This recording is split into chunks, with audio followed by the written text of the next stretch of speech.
ప్రజా పోరాటంలో అలుపెరుగని పోరాటయోధులు, ప్రజా సమస్యలపై గలమెత్తే నాయకులు, తనని నమ్ముకున్న వారికి కొండంత అండగా నిలిచే ధైర్యశీలులు, నమ్మిన సిద్ధాంతం కోసం మా అధినేత పవనన్న కోసం ఈ త్యాగానికైనా ముందుండే మా దేవుళ్ళు. జనసేన పార్టీ రాష్ట్ర నాయకులు చిత్తలూరు సుందర రామిరెడ్డి గారికి, కొట్టే వెంకటేశ్వర్లు గారికి, నెల్లూరు నగర అధ్యక్షులు దుగ్గిశెట్టి సుజయ్ బాబు గారికి, గుండ్లూరు నాగరత్నం యాదవ్ గారికి, మార్కెట్ సురేష్ గారికి, నెల్లూరు రూరల్ పర్యవేక్షకులు పావుజన్ని శేఖర్ రెడ్డి గారికి నూతన సంవత్సర శుభాకాంక్షలు మరియు సంక్రాంతి శుభాకాంక్షలు. ఇట్లు మీ తమ్ముళ్ళు చిత్తూరు రాము. జనసేన పార్టీ 40వ డివిజన్ ఇన్ఛార్జి, నెల్లూరు సిటీ మరియు సి.వి. రమణ. జనసేన పార్టీ 24వ డివిజన్ నాయకులు, నెల్లూరు రూరల్.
చెప్పండి పక్క sir. Okay sir, okay sir. Sir ఒక్క నిమిషం. ఓకే సార్, ఒక్క నిమిషం.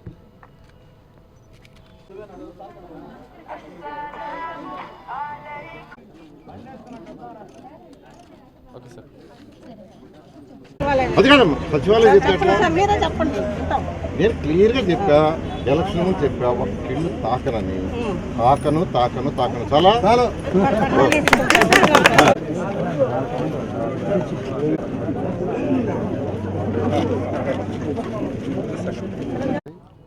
ఈ కూటమి ప్రభుత్వం వచ్చిన తర్వాత ఎవరైతే పెన్షన్స్ తీసుకుంటున్నారో వాళ్ళందరికీ 1వ తేదీ ఉదయాన్నే పెన్షన్ ఇవ్వాలని ముఖ్యమంత్రి గారు ఆదేశించడం, ఆ రోజు కానీ ఏదైనా కారణం వల్ల ఆదివారం కానీ సెలవు కానీ లేదా అకేషన్ ఇస్తే ముందు రోజే ఇవ్వాలని ఆదేశించడంతో ఈ నెల 31వ తేదీ ఈరోజు రాష్ట్రం మొత్తం అన్ని జిల్లాల్లో ఈరోజు పెన్షన్స్ కార్యక్రమం మార్నింగ్ 6 గంటలకే ప్రారంభమైంది.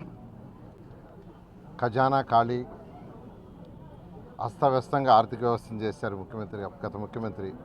అస్తవ్యస్తంగా అసలు ఒక డిపార్ట్మెంట్ కాదు, అన్ని డిపార్ట్మెంట్లు అంటే ఒక ఫైనాన్షియల్ డిసిప్లిన్ లేకుండా అసలు వ్యవస్థను ఎలా నడపాలో కూడా కనీసం సలహాలు కూడా తీసుకున్నట్లేదు గత ముఖ్యమంత్రి.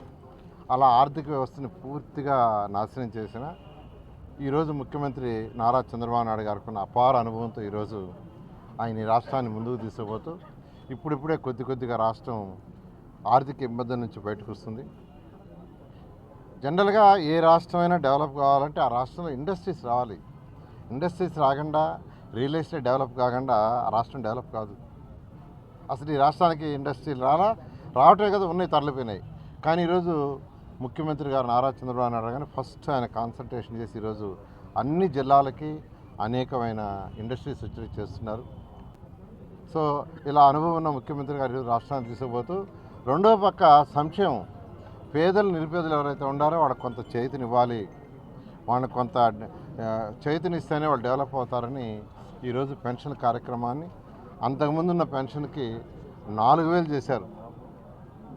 గత ప్రభుత్వము 3,000 ఇస్తానని సంవత్సరం 2,250 రూపాయలు పెంచుతూ చేస్తూ వచ్చిన మా ముఖ్యమంత్రి గౌరవనీయ నారా చంద్రబాబు నాయుడు గారు ప్రభుత్వం రాగానే 4,000 చేస్తాను చేయటమే కాదు, ఏప్రిల్ నుంచి ఇవ్వాల్సిన 3 నెలలు మొత్తం కూడా ఇస్తామని మొదటి నెలలో 7,000 రూపాయలు ఇచ్చాం.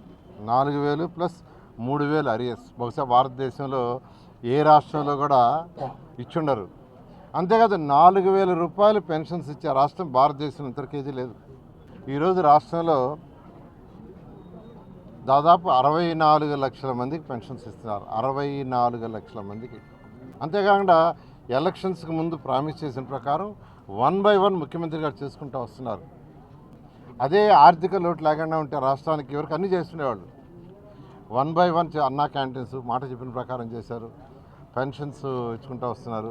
బస్సులు ఉగాదికి బస్సులు ఫ్రీ బస్ చేయబోతున్నారు. అదేవిధంగా విద్యార్థులకు ఏదైతే ప్రామిస్ చేశారో అది కూడా త్వరలో చేయబోతున్నారు. ఈ విధంగా 1 by 1 చేసుకుంటూ వస్తున్నారు. మన నెల్లూరు తీసుకుంటే నెల్లూరు కార్పొరేషన్ 54 డివిజన్లో ఈరోజు 46,383 మందికి 20 కోట్ల రూపాయలు ఈరోజు చేస్తున్నారు. గత ప్రభుత్వం ఎలక్షన్ సాకుపెట్టి వృద్ధుల్ని ముసలాళ్ళని అందరినీ సచివాలయాలకు రమ్మన్నది. అది మండు టెండ. ఎంతోమంది సఫర్ అయ్యారు, బాధపడ్డారు. ఆ రోజు చాలా క్లియర్గా మా ముఖ్యమంత్రి నారా చంద్రబాబు చాలా క్లియర్గా చెప్పారు. అధికారులు పంపించి ఇంటికి ఇవ్వన్నారు. ఇవాళ ఒక కక్ష సాధింపు. అదే ఈరోజు అధికారులు పంపించి ముఖ్యమంత్రి గారు 1వ తేదీ ఉదయాన్నే ఇస్తున్నారు, లేదా ముందు రోజు ఇస్తున్నారు. అది గత ప్రభుత్వంలో ఉన్న ముఖ్యమంత్రికి ఈరోజు మా ముఖ్యమంత్రికి ఉన్న తేడా. అది అనుభవం. అదేవిధంగా ఈరోజు నెల్లూరు తీసుకుంటే Nellore under ground drainage, drinking water 2 ప్రాజెక్టులు మళ్ళీ మొదలైనాయి. నేను మంత్రిగా ఉన్నప్పుడు 2014 నుంచి 19లో 1,100 కోట్ల అండర్ గ్రౌండ్ డ్రైనేజ్కి, డ్రింకింగ్ వాటర్కి నెల్లూరు శాంక్షన్ చేశాను. దాంట్లో అంతా వాడేసి 165 కోట్ల అటుకులో ఇంకా వాడాల్సి ఉంటే గత ప్రభుత్వం 5 సంవత్సరాల్లో దాన్ని వదిలేసింది. నెల్లూరు ప్రజల మీద కక్షతో శాంక్షన్ అయిన 165 కోట్లు వదిలేసింది. నేను మళ్ళీ యాక్చువల్గా ముఖ్యమంత్రి గారిని అడగటం, దాన్ని మళ్ళీ తెచ్చుకోమన్నారు. Finance department, finance minister accept చేశారు. మళ్ళీ కేంద్రాన్ని వాళ్ళని అడిగాను. వాళ్ళు కూడా మీరు ప్రాసెస్ చేయండి ఇస్తామన్నారు. ప్రాసెస్ ఫైల్ జరుగుతుంది. బహుశా త్వరలో అది కూడా వస్తుంది. రాగానే under ground drainage, drinking water రాబోయే 1 yearలో అది కంప్లీట్ చేస్తాం. నేను అందరికీ చెప్తున్నా, తొందరపడొద్దు. మాట చెప్పిన ప్రకారం ఎలక్షన్స్కి ముందు ఏదైతే నేను మాట చెప్పానో 100కి 100 రూపాయలు చేస్తానని తెలియజేస్తున్నాను. మరొక విషయం, ఈ యొక్క ఇల్లు తొలగిస్తాడు నారాయణ సారు, తీసేస్తారని ప్రచారం చేస్తున్నారు. 2014-19లో మంత్రిగా నేను ఉన్నప్పుడు ఒక్కటంటే ఒక్క ఇల్లు నెల్లూరులో తొలగించాల. ఒక్కటంటే ఒకటి నేను ఎక్కడ తొలగించాలా, కానీ ప్రచారం చేశారు. నారాయణ సార్ వస్తే ఇల్లు తీసేస్తారు, సరేపల్లి కాలకట్ట మీద తీసేస్తారు, జాఫర్ కాలకట్ట తీసేస్తారు, పెన్న కట్ట తీసేస్తారని. ఒక్క ఇల్లు అంటే ఒకటి తీసా. కానీ నెల్లూరు ప్రజలందరూ ఇదే సరేపల్లి కాలకట్ట కావచ్చు, పెన్నా, జాఫర్ ఖానా కావచ్చు, గత ప్రభుత్వం 2019 నుంచి 24 దాకా ఎన్ని ఇళ్ళు తీసేస్తే మీరే చూడండి. ఇప్పుడే ఒక మహిళ అన్నది, సార్ మా ఇల్లు వెనకాలంతా కొట్టేశారు, దిక్కుమొక్కు లేదు, మీరు హెల్ప్ చేయండి సార్ అని. ఇలా గత ప్రభుత్వానికి ఈ యొక్క కూటమి ప్రభుత్వానికి తేడా అది. ఒక్కటంటే ఒక్క ఇల్లు కూడా తొలగించే ప్రసక్తే ఉండదు. మీకు అందరికీ చెప్తున్నాను, ఇది నమ్మొద్దు. ఇది వైసీపీ నాయకులు చేసే ప్రచారం. ఎందుకంటే పేదల యొక్క బాధ నాకు తెలుసు. నేను పుట్టి పెరిగింది అక్కడే, ట్యూషన్లు చెప్పింది అక్కడే, నారాయణ ఇన్స్టిట్యూట్ డెవలప్ చేసింది అక్కడి నుంచే, మంత్రి అయింది కూడా అక్కడి నుంచే. అందుకని ఏ పేదవాడి ఇల్లు కూడా నేను తీయను. నేను చాలా క్లియర్గా చెప్తుండా. అందువల్ల ఎవ్వరూ నమ్మొద్దు. వాళ్ళకి ఏమీ దిక్కు చేయటంలా. ఈ రాష్ట్రం అన్ని విధాలా డెవలప్ అయిపోతుంది. ఇండస్ట్రీస్ వచ్చేస్తున్నాయి, అమరావతి రాజధాని డెవలప్ అవుతుంది, పోలవరం డెవలప్ అవుతుంది, గోదావరి నీళ్ళని ఇప్పుడు రాయలసీమకు తీసుకొచ్చేస్తాడు ముఖ్యమంత్రి గారు. గోదావరి నీళ్ళని రాయలసీమకు తీసుకొస్తే ఇంక ఈ రాష్ట్రంలో ఎక్కడ కూడా నీళ్ళకి ఇబ్బంది ఉండదు. గోదావరి నీళ్లు ఇటు రాయలసీమ తీసుకొస్తున్నాడు, గోదావరి నీళ్ళు అటు పైకి విశాఖపట్నం తీసుకొస్తున్నాడు. ఈ 2 జరిగితే ఈ రాష్ట్రం భారతదేశంలో ఉన్న రాష్ట్రాలు చాలా సక్సెస్ఫుల్ ఉంది. ఇంకా ఆ వైఎస్ఆర్సీపీ నాయకుని అనుకునే ఉండరు. దాంతో వాళ్ళు ఏం మాట్లాడుతున్నారో వాళ్ళకే తెలియటంలో. ఓకే.